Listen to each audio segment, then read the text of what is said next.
아무도 예배하지 않는 그곳에 예배하게 하심을 감사합니다.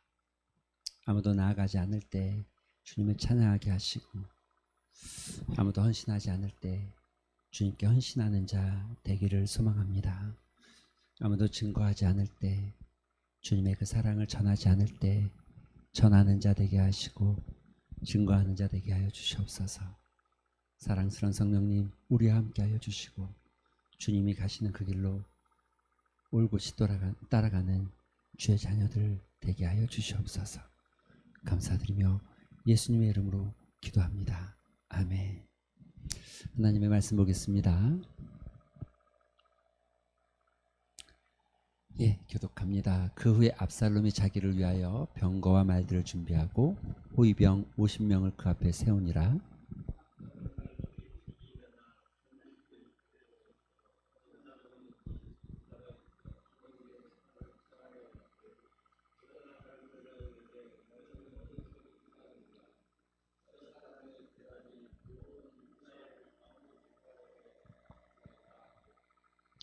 압살롬이 그에게 이르기를, 보라, 내 일이 옳고 바르다마는 내 송사를 들을 사람을 왕께서 세우지 아니하셨다 하고,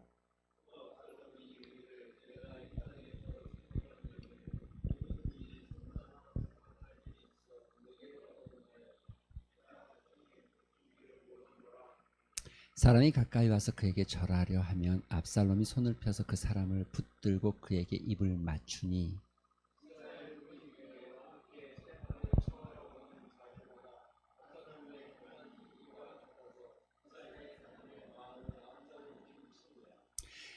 (4년) 만에 압살롬이 왕께 아뢰되, 내가 여호와께 선한 것이 있사오니 청하건대 내가 헤브론에 가서 그 서원을 이루게 하소서.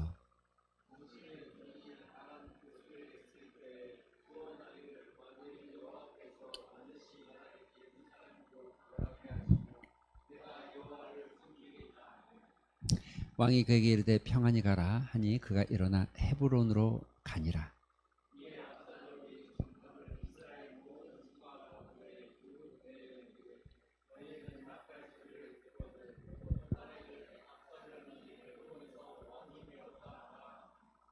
그때에 청함을 받은 200명이 압살롬과 함께 예루살렘에서부터 헤브론으로 내려갔으니 그들은 압살롬이 꾸민 그 모든 일을 알지 못하고 그저 따라가기만 한 사람들이라.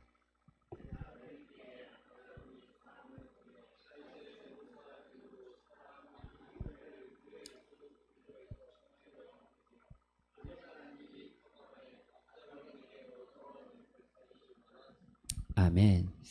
할렐루야. 우리 옆 사람에게 인사 한번 하겠습니다. 미리 크리스마스. 아니, 미리 메리 말고 미리 크리스마스. 내일을 앞두고 미리 크리스마스. 그 옛날에는 도둑이 들면 담을 넘어오고, 그 다음에 금고가 있잖아요. 금고를 금고에 그 자물쇠를 열고 아주 꼼꼼하게 다루는 그 다이얼 번호 같은 것도 어떻게 딱 열어가지고 그 안에 있는 금은보화를 다 가져가고, 또는 이렇게 문을 깨부시고 들어와서 아무도 없을 때 창문을 깨고 들어와서 훔쳐가는 일들이 많았죠. 그래서 아파트 1층마다 1층에는 대부분 이 방범창을 다 이렇게 달아놓기도 하고 이런 일들이 많았잖아요. 근데 요즘은 그렇게 안 합니다. 요즘은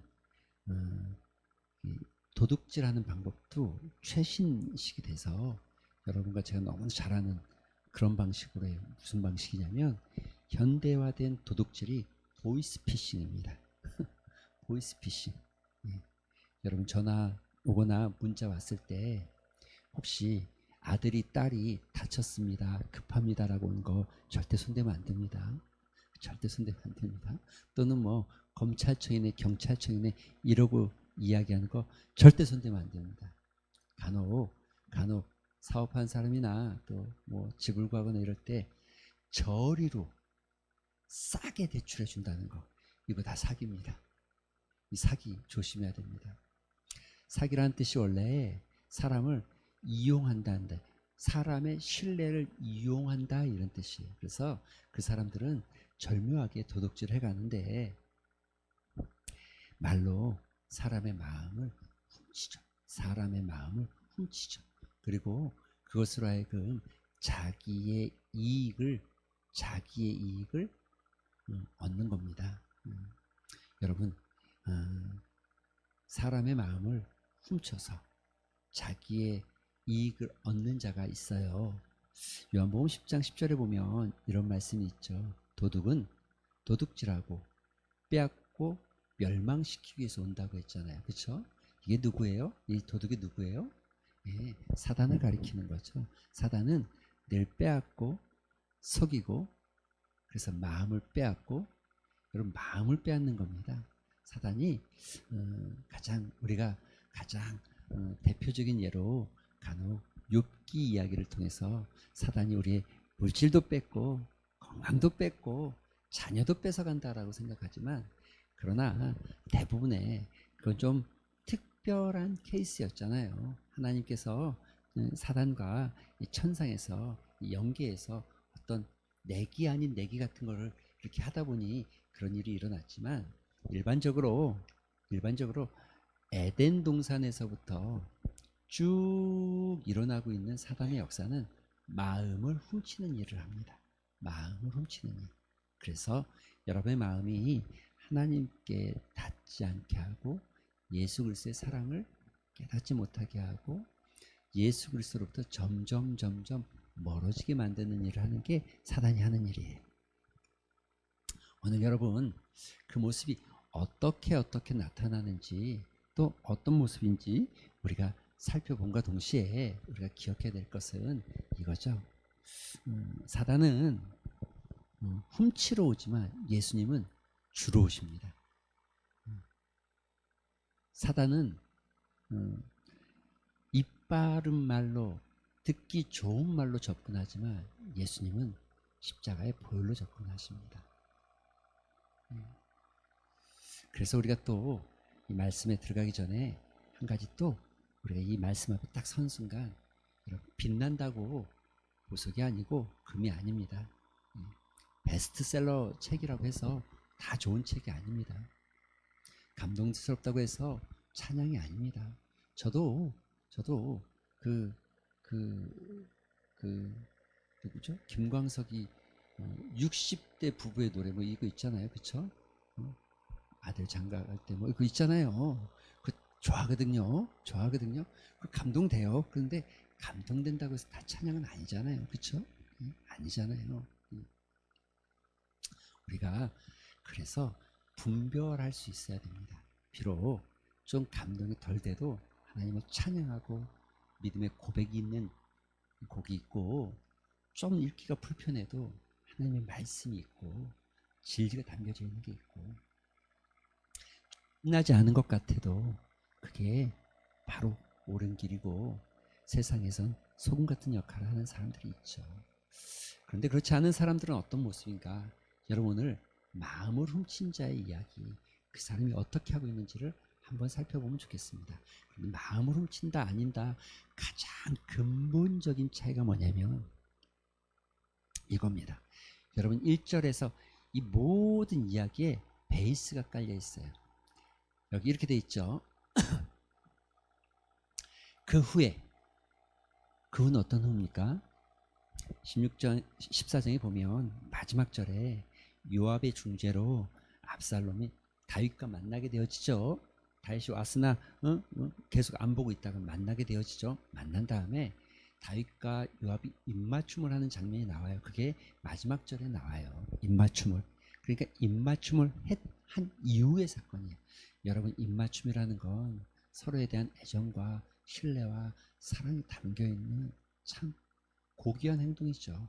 단순히 이성의 어떤 성적인 입맞춤이 아니라 우리나라는 그것까지도 남녀 칠세 부동석을 외치는 나라이기 때문에 심지어 남자와 여자가 같이 앉아 있는 것조차도 문제 삼는 나라이기 때문에 뭐 손을 잡거나 악수하거나 이런 일들을 할 수 없었죠. 그래서 고개를 숙여서 인사하거나 이게 우리나라의 예법이지만 서양과 중동은 여러분 손을 내밀어 또는 가벼운 허그, 그럼 가벼운 허그, 예, 허그 정도는 어떤 뭐 성 뭐 추행 이런 쪽에 들어가지도 않고 가벼운 허그 정도는 남자와 여자가 또는 뭐 하다못해 처음 본 이웃이어도 허그를 할 수 있을 만큼 그렇게 열려 있는 문화인데 그 안에는 이런 마음들이 있는 거예요.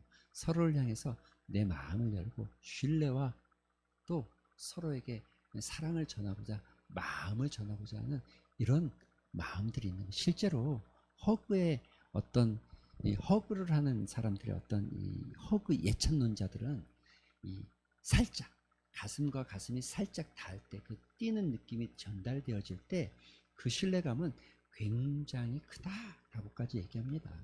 그런데 더 가까이 가서 입을 맞추고 서로의 볼에 입을 맞춘다는 것은 이것도 역시 마찬가지죠. 굉장히 중요하죠. 여성과 여성이 아니라 남성과 남성과도 그런 행위들은 일어나죠. 아빠와 아들이 입을 맞췄다는 거예요.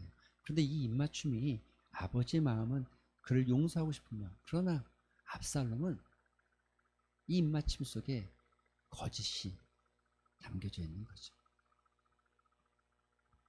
그래서 여러분 그 후에 압살롬이 여러분 이 단어가 중요한 거예요. 자기를 위하여 이 단어에 이게 모든 지금 이 마음을 훔치고 이 밑에 일어나는 모든 일들의 잘못을 정확하게 이게 옳지 못한 것을 정확하게 진단하는 한 단어가 이 단어예요. 자기를 위하여. 여러분 이건 모든 행동에서 다 똑같습니다. 우리가 행동으로는 구분이 잘 안 되죠. 이게 나를 위한 건지 너를 위한 건지 이게 나를 위한 건지 우리를 위한 건지 행동은 구분이 안 갈 때가 많습니다. 그러나 하나님은 아시죠. 마음의 중심까지 아시는 그분은 다 아십니다. 우리의 머리털을 세셨고 우리 안고 일어섬을 아시는 그 하나님은 우리의 마음까지도 다 아시기 때문에 숨길 수 없고 감출 수 없죠. 하나님 앞에서는 여러분 아무것도 감출 수 없습니다. 마음 우리는 들여다보기 어려워서 짐작하고 그 짐작이 지나치면 오해가 되어지고 또 그 짐작이 잘 되어지면 배려가 되어지지만 그런데 정확하게 표현하지 않으면 잘 모를 때가 많죠. 똑같은 행동을 할지라도 똑같은 모습이라 할지라도 똑같은 말이라고 할지라도 자기를 위하여 사랑하는 성도 여러분 그리스도인이 되어진다는 것은 여기에 차이가 이 근본적인 차이가 시작되어집니다. 내가 하나님의 사람이 되어졌고 예수를 영접했다면 내가 믿음을 가지고 있다면 이제부터 내 삶은 여러분 나를 위한 게 아니라 그리스도를 위한 겁니다. 맞습니까? 여러분 여기 동의가 되십니까? 이제부터는 우리가 살아가는 게 내가 숨 쉬는 것조차도 나를 위한 게 아니고 주를 위한 겁니다. 아이 내가 뭐 주님을 위해서 이렇게까지 해야 됩니까? 아니요. 주님께서 나에게 생명을 주신 것을 깨닫고 알고 느끼고 체휼하기 때문에 이 생명은 내 생명이 아니고 주님이 주신 생명이라고 우리는 믿죠.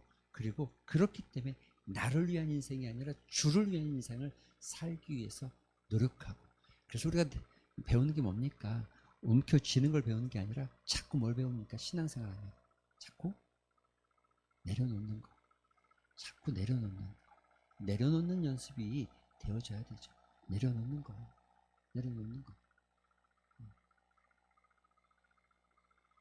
자기를 위해서 압살롬은 여러분 여기 보시면 자기를 위해서 했다는 이 압살롬의 모습이 병거와 말을 준비하고 호위병 50명을 여러분 이거는 보통 통상적으로 그 시대로 돌아가면 왕의 호위와 비슷합니다. 그런데 자기가 이제 왕자 겨우 이제 온 사람인데 자기를 과시하고 드러내기를 시작하는 거죠. 왜요? 자기를 위한 거니까 자기를 과시하고 자기 존재를 드러내고 싶어하는 마음을 갖죠. 사람은 자기를 위한다는 그 표현하는 자기를 드러내기를 너무 좋아합니다. 목회자들도 저도 그럴 때가 있는 것 같아요. 목회자들도 보면 가끔 이렇게 뭐 높은 자리, 좋은 자리, 앞서는 자리, 인사받는 자리에 초대해주고 앞에 세워주면 좋아하는 분들이 많아요. 근데 안 세워주면 말은 안 하는데 좀 서운해하시는 분들도 꽤 많아요.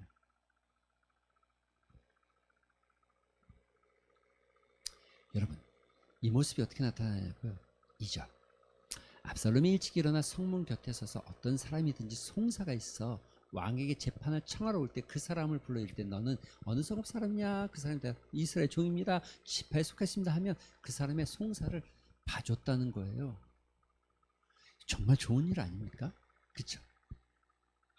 왕자가 내려가서 백성들을 만나면서 백성들의 어려움을 들여다보고 백성들의 어려움을 해결해주고 백성들의 그 말들을 들어줬다는 거예요.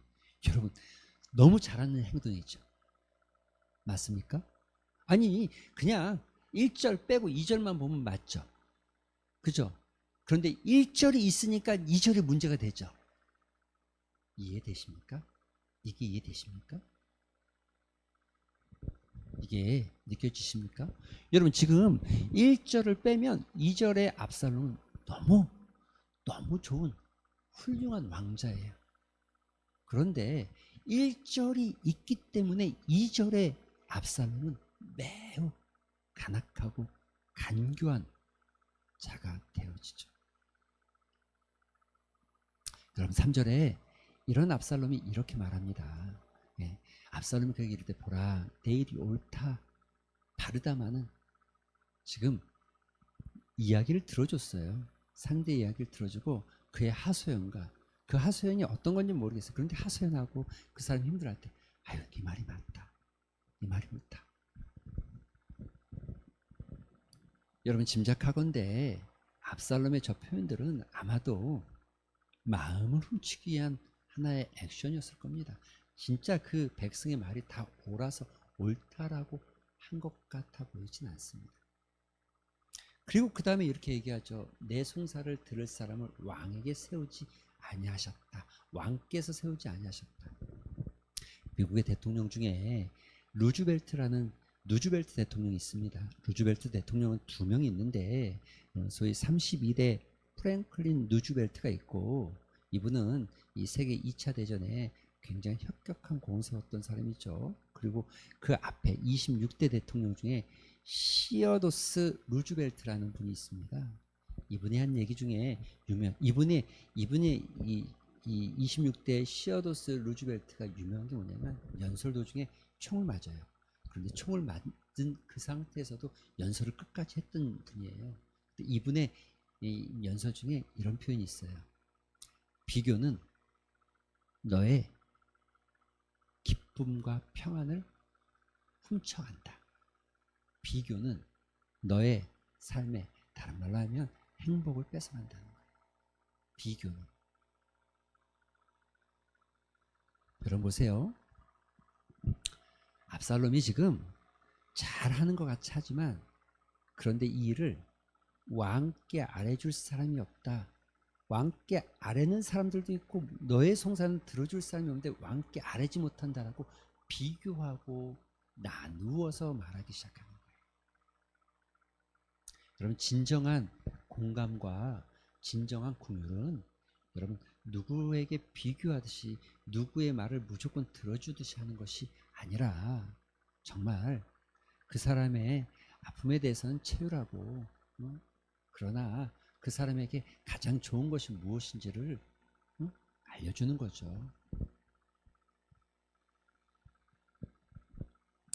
압살롬은 그렇게 할 수가 없어요. 왜요?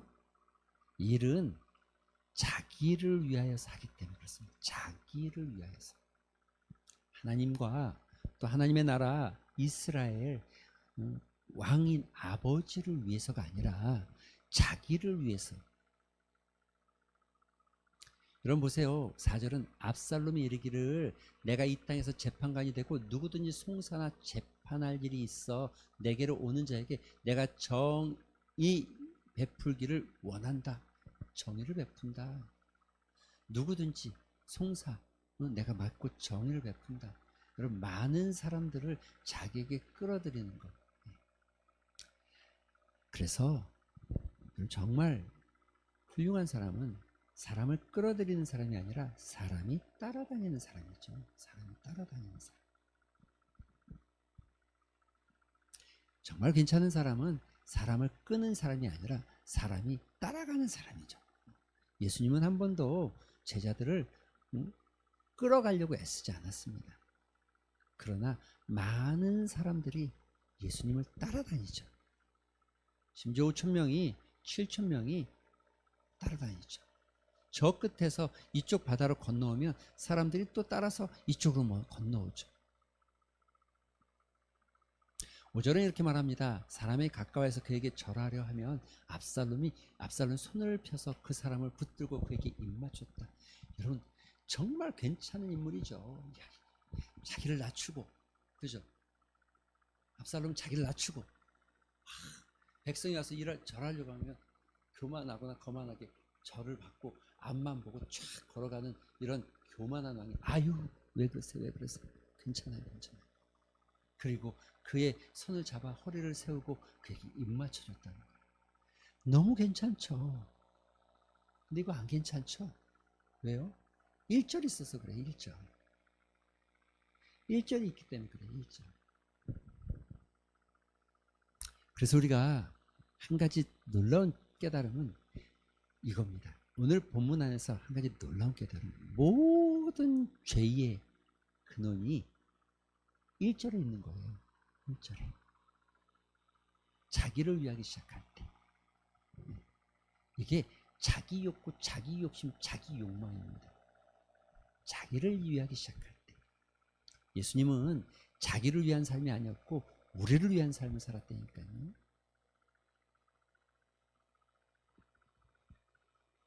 여러분 이 모습이 얼만큼이나 변하냐고요. 여러분 보세요. 그래서 이 모습을 가리켜서 6절에는 이스라엘 사람의 마음을 압살롬이 훔쳤다라고 말하죠. 이게 1절의 결과에 대해서 1절을 가지고 있는 사람의 모습을 성경은 마음을 얻었다가 아니라 훔쳤다라고 표현합니다.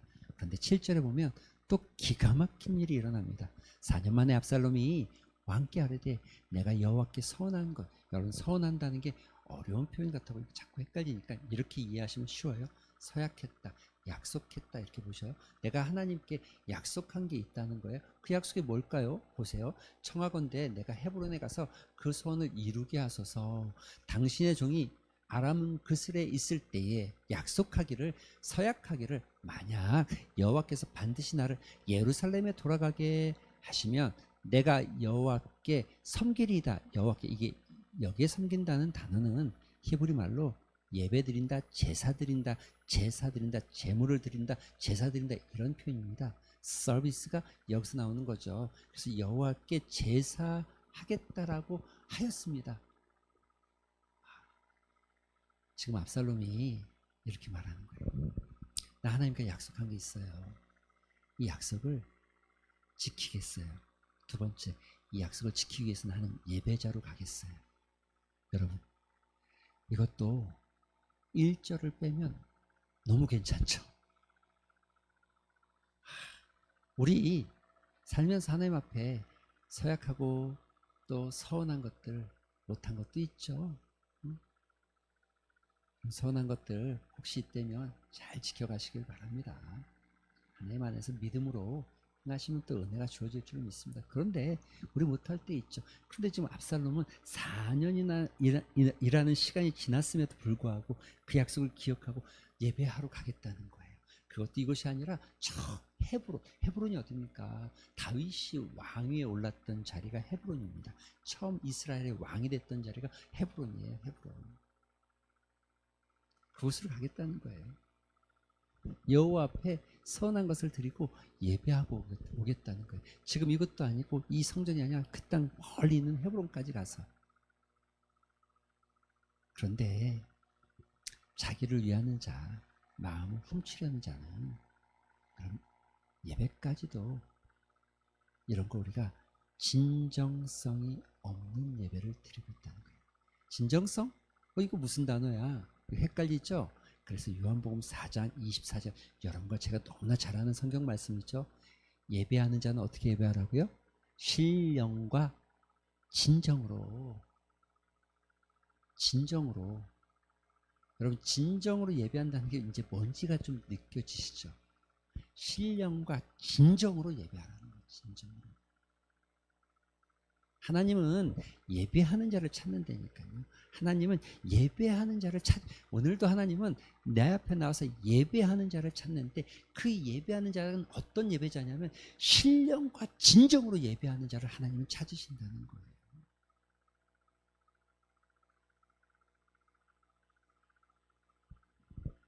압살롬은 예배하러 갔습니다. 하나님의 약속을 지키는 듯 서약한 것을 다 드리는 것처럼 갔습니다. 그러나 그 예배도, 그러나 그 서약도 하나님을 위해서, 믿음을 위해서, 아니요, 자기를 위해서 하고 있는 겁니다. 이 미묘한 차이를 성경은 이렇게 말하죠. 너희는 먼저 그의 나라와 그의 의를 구하라는 거예요. 그러면 이 모든 것을 더하겠다는 거예요. 그런데 여러분, 우리가 이렇게 되는 거죠. 그 모든 것을 얻기 위해서 그의 나라와 그의 의를 구하는 삶을 살면 안 되는 거예요. 이게 진정성이 떨어진 삶이 되는 거예요. 그렇죠?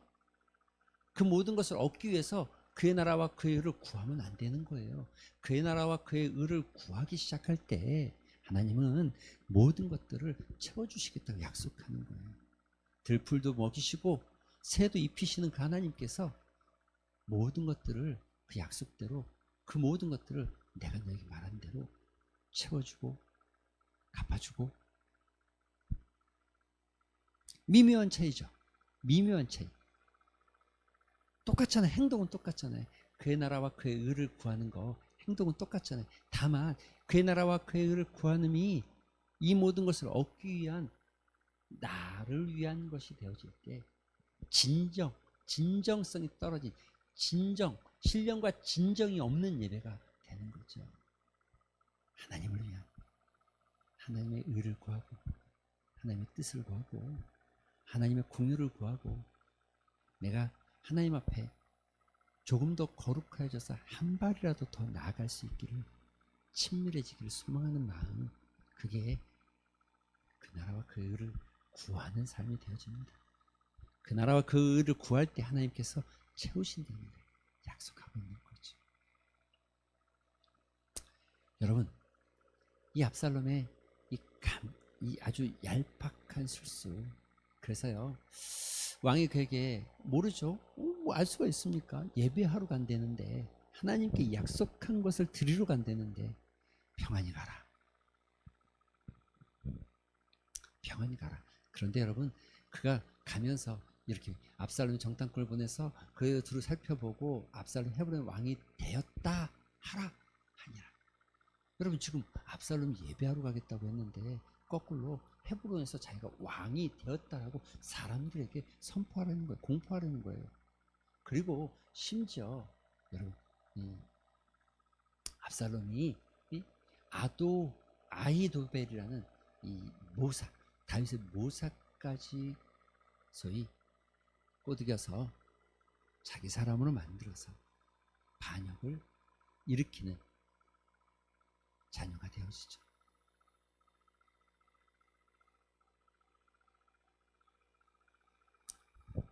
예, 압살롬은 하나님의 신뢰를, 왕의 신뢰를 저버리고 반역하는 자이지만, 우리는 주님 앞에 그럴 때가 있지만 주님은 그 약속을, 여러분, 이 단어입니다.